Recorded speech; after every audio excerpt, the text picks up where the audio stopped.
अस्सलाम वालेकुम everyone, hopefully आप सब खैर से होंगे।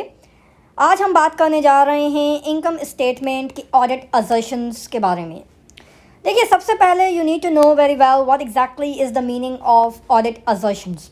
देखिए, ऑडिट असर्शंस और the claims by the management, वो मैनेजमेंट जो क्लेम करती है कि everything that is presented in income statement is truly and fairly presented, यानी कि हर चीज़ जो प्रेजेंट की गई है वो सही है। एज एन ऑडिटर हमने इन असर्शंस को वेरीफाई करना है, यानी कि इन क्लेम्स को मैनेजमेंट की वेरीफाई करना है कि क्या वाकई जो चीज़ प्रेजेंट की गई है वो ट्रू है या फेयर है या नहीं है।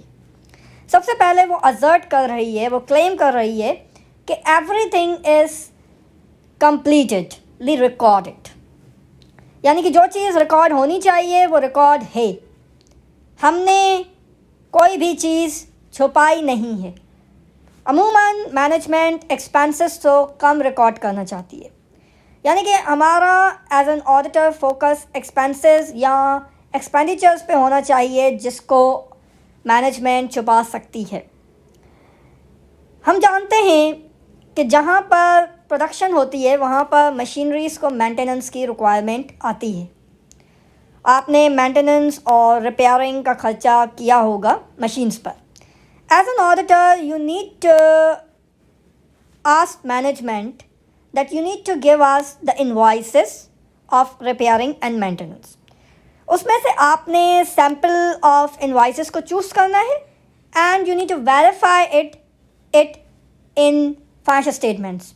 आपने देखना है कि क्या वाकई जो सैम्पल चूज़ किया हमने इनवॉइसेस का रिपेयरिंग एक्सपेंसेस के, वो वाकई रिकॉर्ड हुए हैं या नहीं रिकॉर्ड हुए। इससे आपको समझ आ जाएगा कि क्या वाकई जो रिकॉर्ड्स हैं वो कम्प्लीटली रिकॉर्डेड हैं या नहीं हैं, राइट। अगर जो उनमें से कुछ इनवॉइसेस को रिकॉर्ड नहीं किया गया होगा तो इससे ये आपको इंश्योर हो जाएगा कि जो मैनेजमेंट क्लेम कर रही है वो गलत क्लेम कर रही है, हर चीज़ रिकॉर्ड नहीं हुई, एक्सपेंसेस को छुपाया जा रहा है। इसी तरीके से you can verify the closing inventory. हम जानते हैं क्लोजिंग इन्वेंट्री का मतलब होता है वो इन्वेंट्री जो वेयर हाउस में अभी मौजूद है, साल की एंड में वो इन्वेंट्री जो अभी तक सेल नहीं हुई, राइट। तो आपने वेयर हाउसिंग में जाना है और आपने इन्वेंट्री को काउंट करना है और उस इन्वेंट्री को जो आपने काउंट किया उस वैल्यू को कंपेयर करना है रिकॉर्ड्स से, यानी कि आपको पता लग जाएगा कि इन्वेंट्री को आपने प्रॉपरली रिकॉर्ड किया है या नहीं रिकॉर्ड किया। क्योंकि हम जानते हैं कि इन्वेंट्री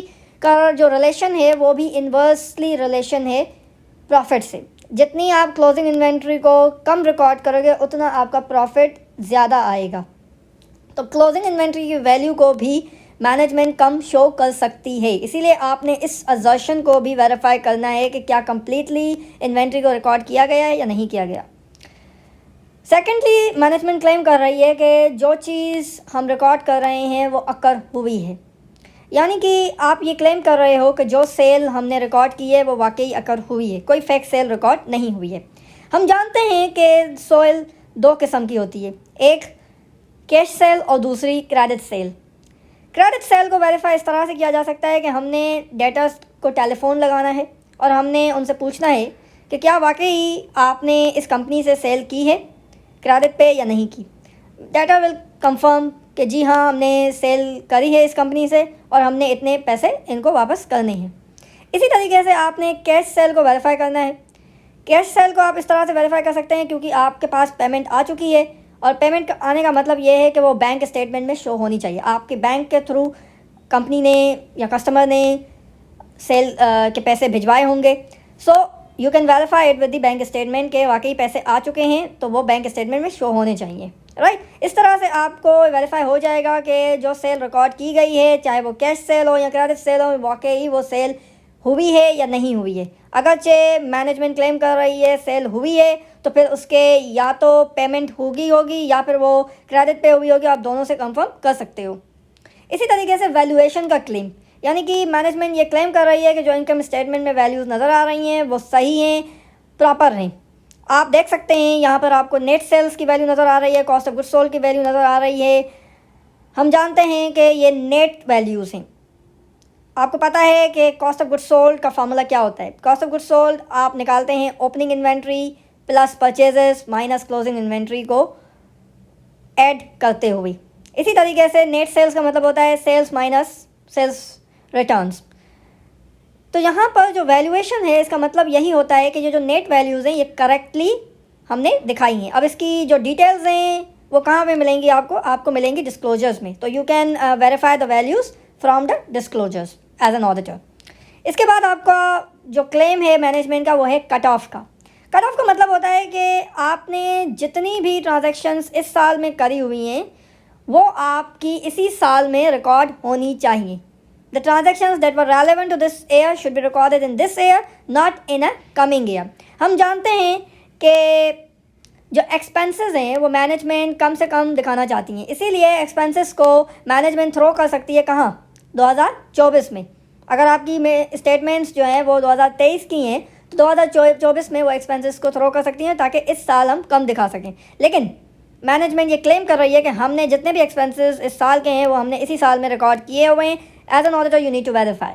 लाइकवाइज आपको पता है कि सेल्स ज़्यादा से ज़्यादा दिखाने चाहती हैं, तो ऐसा भी हो सकता है कि 2024 की सेल्स 2023 में दिखा दी हूँ। तो आपने जो फाइनल डेट है जो आपके अकाउंटिंग ईयर की उस तक की आपने इनवॉइसेस को चेक करना है। आपने देखना है कि जो इस साल की इनवॉइसेस हैं वही रिकॉर्ड हुई हैं, ना कि 2024 की इनवॉइसेस को इसी साल में रिकॉर्ड किया गया है। Right, as an auditor you need to verify. फिर मैनेजमेंट क्लेम करती है कि हमने हर चीज़ क्लासिफाई सही तरीके से की है, हमने क्लासिफिकेशन की तमीज़ रखी हुई है। क्लासिफिकेशन किस चीज़ की? रेवेन्यू की। आपको पता है कि रेवेन्यू ऑपरेटिंग इनकम से भी आता है और आपको पता है कि हमारे पास जो इनकम है वो नॉन ऑपरेटिंग सोर्सेज से भी आती है। जैसा कि आप इस इनकम स्टेटमेंट भी देख सकते हैं कि एड अदर इनकम का मतलब होता है वो इनकम जो नॉन ऑपरेटिंग इनकम है, यानी कि जो इनकम कोर बिजनेस से नहीं हासिल की गई बल्कि डिफरेंट सोर्सेज से हासिल की गई है। चाहे वो आपकी फॉरेन एक्सचेंज से इनकम हासिल करता हो या फिर फिक्स एसेट्स को सेल करते हुए आपको इनकम मिली है, वो आपकी ऑपरेटिंग इनकम नहीं है, वो अदर इनकम है। क्योंकि आपका कोर बिज़नेस ये नहीं है कि आप फिक्स एसेट्स को सेल करते हो। आपका कोर बिज़नेस ये हो सकता है कि आप शूज़ का बिज़नेस करते हो, तो जो शूज़ को सेल करते हुए आपको इनकम मिली है वो आपकी कोर बिज़नेस से इनकम है, वही आपकी ऑपरेटिंग इनकम है। यानी कि आपने ये तमीज़ रखी हुई है कि ऑपरेटिंग इनकम को आपने अलहदा शो किया हुआ है और नॉन ऑपरेटिंग इनकम को आपने अलहदा शो किया हुआ है। इसी तरीके से आपके पास एक्सपेंडिचर्स डिफरेंट टाइप्स के होते हैं। ऑपरेटिंग एक्सपेंसेस अलग होते हैं, कॉस्ट ऑफ गुड्स सोल्ड अलग होते हैं, इसीलिए आपने उसमें भी तमीज़ रखनी है। ठीक है, इसी तरीके से आपके पास रेवेन्यू एंड कैपिटल एक्सपेंडिचर होता है, उसमें भी आपने तमीज़ रखनी है। कैपिटल एक्सपेंडिचर वो एक्सपेंडिचर होता है जिसको आपने एसेट में कैपिटलाइज करना होता है। रेवेन्यू एक्सपेंडिचर आपका ऑपरेटिंग एक्सपेंसेस में होना चाहिए, इनकम स्टेटमेंट का पार्ट होना चाहिए। जैसे यहाँ पे मैंने एक एग्जांपल लेनी है रिसर्च एंड डेवलपमेंट की। आपको पता है रिसेंटली हमने कोविड देखा था। कोविड में डिफरेंट कंपनीज़ जो फार्मास्यूटिकल कंपनीज़ थी उन्होंने वैक्सीन को तैयार करना था। कुछ कंपनीज़ ने रिसर्च की, कुछ कंपनीज़ ने ये दावा किया कि हमने सक्सेसफुल रिसर्च की है और अभी हम रेडी हैं टू डेवलप द वैक्सीन। अगरचे वो रेडी हैं और वो ये क्लेम कर रही हैं कि हमारे पास वैक्सीन तैयार हो जाएगी, तो फिर वो डेवलपमेंट एक्सपेंडिचर दिखाएंगी, यानी कि वो एक्सपेंडिचर जो कि कैपिटलाइज होना चाहिए, यानी कि वो एसेट का पार्ट होना चाहिए, वो इनकम स्टेटमेंट में नहीं होना चाहिए। जबकि अगर आपने रिसर्च करी लेकिन आप फेल रहे, आप वैक्सीन नहीं बना सकते, तो वो सिर्फ रिसर्च ही है, तो वो आपकी इनकम स्टेटमेंट में रेवेन्यू एक्सपेंडिचर के मुताबिक इनकम स्टेटमेंट में होनी चाहिए। यानी कि ये तमीज़ भी आपने रखी हुई है जो कि मैनेजमेंट क्लेम कर रही है और आपने ये चेक करना है कि वाकई अगर आप ये क्लेम कर रहे हो कि जो चीज़ कैपिटलाइज होनी चाहिए वो कैपिटलाइज है और जो चीज़ रेवेन्यू एक्सपेंडिचर है उसको रेवेन्यू एक्सपेंडिचर होते हुए इनकम स्टेटमेंट में दिखाना चाहिए तो वो इनकम स्टेटमेंट में ही दिखाया गया हो। लास्टली डिस्क्लोजर्स और प्रेजेंटेशन का क्लेम, यानी कि हर चीज़ का डिस्क्लोजर दिया गया है। आपको पता है कि डिस्क्लोजर्स रिक्वायर्ड होते हैं सेल्स में लोकल और एक्सपोर्ट्स के।